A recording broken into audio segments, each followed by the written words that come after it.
বাংলার প্রাকৃতিক সৌন্দর্য, খেজুর গাছ কাটা হয়েছে। আশা করি কিছুদিনের মধ্যে রস আসবে।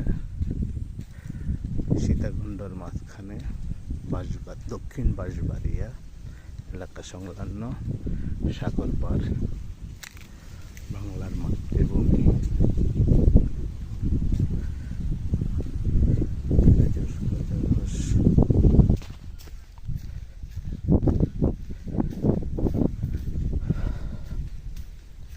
বাংলার প্রাকৃতিক সৌন্দর্য, বাংলার মাতৃভূমি, সিম গাছ, সিম বাগান,